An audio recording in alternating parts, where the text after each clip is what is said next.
Assalamualaikum warahmatullahi wabarakatuh. Perkenalkan, saya Lailatul Tiara Winarsi. Assalamualaikum warahmatullahi wabarakatuh. Apa kabar kalian semua? Semoga tetap sehat dan terus semangat. Apakah masih semangat? Ayo, terus semangat, jangan loyo. Pada pertemuan kali ini, kakak akan membahas bab tentang menyajikan gagasan dalam bentuk teks eksposisi. Sebelum memulai pembelajaran, saya akan menyampaikan tujuan pembelajaran hari ini, yaitu mengidentifikasi struktur, unsur kebahasaan, dan aspek lisan dalam teks eksposisi berupa artikel ilmiah populer, lingkungan hidup, kondisi sosial, keragaman budaya, dan lain-lain yang diperdengarkan atau dibaca, serta menyajikan gagasan dan pendapat ke dalam bentuk teks eksposisi berupa artikel ilmiah populer, lingkungan hidup, kondisi sosial, keragaman budaya, dan lain-lain secara lisan dan tertulis dengan memperhatikan struktur, unsur kebahasaan, dan aspek lisan. Berikutnya, struktur teks eksposisi. Teks eksposisi tergolong teks yang mudah dibuat karena memiliki struktur yang jelas dan mudah untuk diaplikasikan. Adapun struktur teks eksposisi adalah sebagai berikut. Yang pertama yaitu tesis. Tesis disebut juga dengan pembukaan. Tesis atau pembukaan dalam teks eksposisi dapat berupa pengenalan atau stimulasi yang menggiring pembaca untuk memahami inti dari apa yang hendak disampaikan. Struktur kedua yaitu argumentasi atau isi. Argumentasi adalah poin paling penting dalam teks eksposisi. Struktur teks eksposisi kedua ini berupa isi atau ide pikiran apa yang ingin disampaikan oleh penulis kepada pembaca. Struktur ketiga yaitu penegasan ulang. Di dalam teks eksposisi terdapat penegasan ulang tentang pemaparan inti yang telah disampaikan pada struktur argumentasi pada isi. Unsur kebahasaan teks eksposisi. Setiap jenis teks memiliki unsur kebahasaan. Unsur kebahasaan sendiri merujuk pada bagian-bagian yang menyusun teks tersebut. Adapun unsur kebahasaan teks eksposisi adalah sebagai berikut. Yang pertama, unsur pronomina. Pronomina dibagi menjadi dua, yaitu pronomina persona atau kata ganti orang terbagi menjadi dua, yaitu pronomina persona tunggal, yaitu ia, dia, anda, kamu, aku, saudara, nya, mu, ku, si. Pronomina persona jamak berupa kita, kami, kalian, mereka, hadirin, para.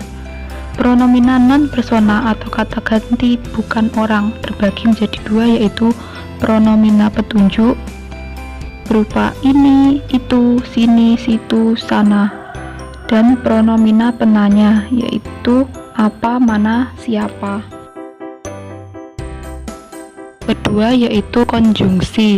Konjungsi disebut juga dengan kata penghubung, yaitu kata yang digunakan bertujuan untuk memperkuat argumentasi di dalam teks tersebut.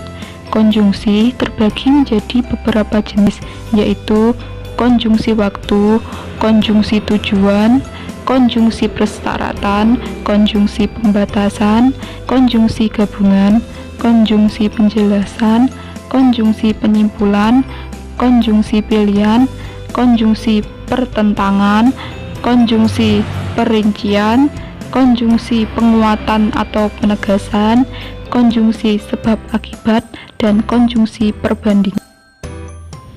Yang ketiga yaitu kata leksikal.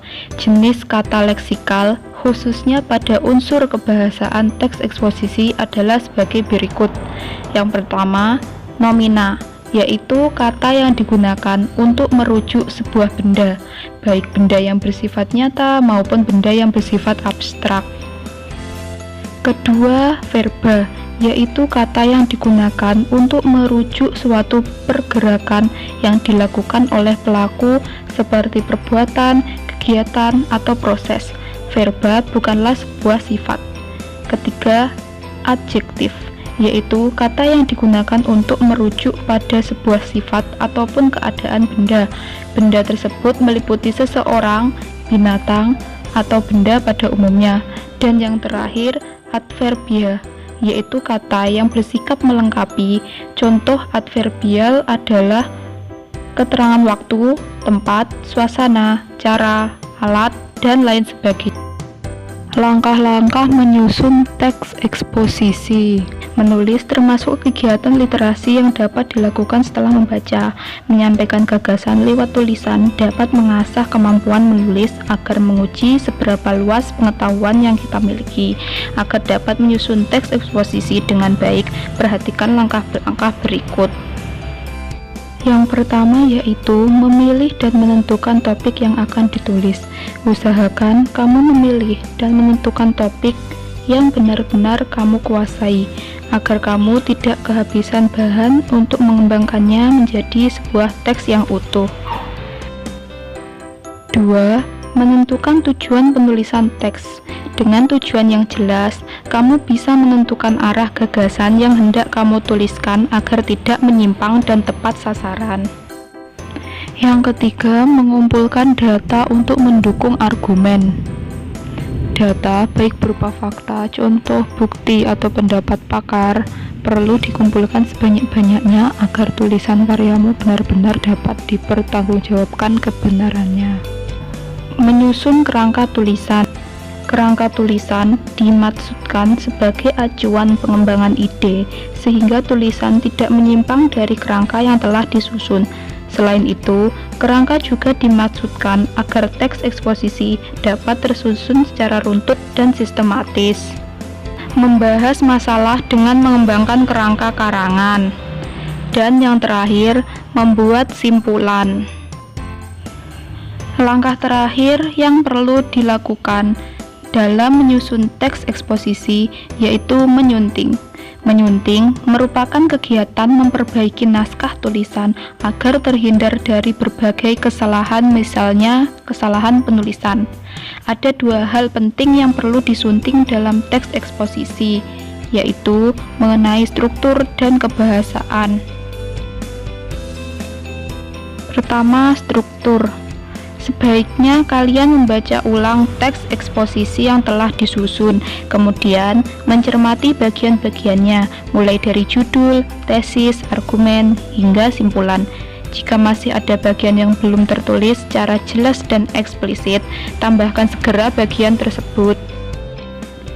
Yang terakhir yaitu bahasa. Ada beberapa aspek bahasaan dalam teks eksposisi yang perlu disunting lebih lanjut, yaitu mengenai ejaan, tanda baca, pilihan kata, keefektifan kalimat, dan kepaduan paragraf. Yang pertama yaitu penulisan huruf kapital dan tanda baca. Penggunaan huruf kapital dan tanda baca mempunyai fungsi tertentu dalam susunan kata, frasa, klausa, kalimat, maupun paragraf. Yang kedua yaitu pemilihan kata atau diksi. Yang ketiga, keefektifan kalimat. Kalimat efektif memiliki kemampuan untuk menimbulkan kembali gagasan-gagasan pada pikiran pembaca atau pendengar sesuai gagasan yang ada pada pikiran penulis. Yang keempat, kepaduan paragraf. Sekian penjelasan materi dari saya, semoga bermanfaat. Wassalamualaikum warahmatullahi wabarakatuh.